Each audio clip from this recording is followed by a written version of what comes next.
പിറവം നഗരസഭയിൽ LDFന് നഷ്ടമായ ഭരണം തിരികെ കിട്ടിയേക്കും. നറുക്കെടുപ്പ് നടന്നത് അശാസ്ത്രീയമായാണെന്ന കണ്ടെത്തലിന് പിന്നാലെയാണ് ട്വിസ്റ്റ്. മുൻ ധാരണ പ്രകാരം ചെയർപേഴ്സൺ സ്ഥാനം ഒഴിഞ്ഞ ഇടതംഗത്തിന്റെ വോട്ട് അസാധുവായതോടെയാണ് UDFന് ഭരണം ലഭിച്ചത്. അശ്വിൻ പാലാഴി കൊച്ചിയിൽ നിന്ന് വിവരങ്ങൾ നൽകാനുണ്ട്. അശ്വിൻ, പിറവം നഗരസഭയിൽ ഇടതുമുന്നണിക്ക് നഷ്ടമായ ഭരണം തിരികെ കിട്ടാനുള്ള സാഹചര്യം ഉണ്ടായിരിക്കുന്നു എന്ന് പറയാറായോ?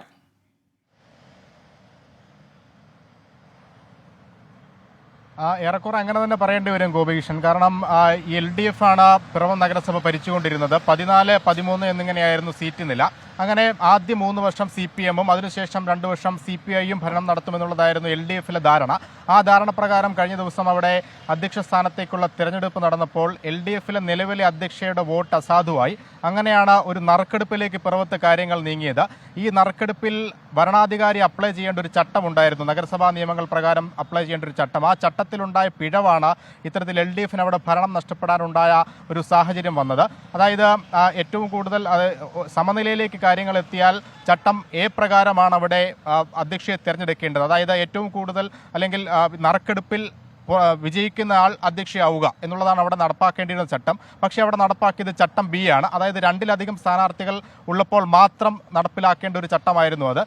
ആ ചട്ടത്തിൽ പറയുന്നത് നറുക്കെടുക്കപ്പെടുന്നയാൾ പുറത്താകും, മറ്റേയാൾ അധ്യക്ഷയാകുമെന്നുള്ളതാണ്. എന്തായാലും ആ ചട്ടം പ്രയോഗിച്ചതാണ് ഇവിടെ UDF-ന് ഭരണം കിട്ടാൻ കാരണമായത്.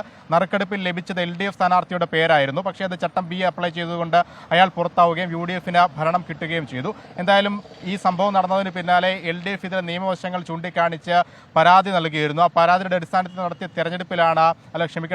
അന്വേഷണത്തിലാണ് ഭരണാധികാരിക്ക് തെറ്റുപറ്റിയതായി ഒരു കണ്ടെത്തലുണ്ടായത്. പിന്നീട് നടത്തിയ ചോദ്യം ചെയ്യലിൽ ഭരണാധികാരി അത് സമ്മതിക്കുകയും ചെയ്തു.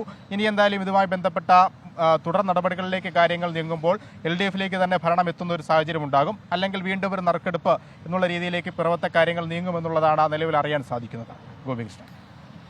ശരി, അശ്വിൻ പാലാഴിയാണ് വിവരങ്ങൾ നൽകിയത്.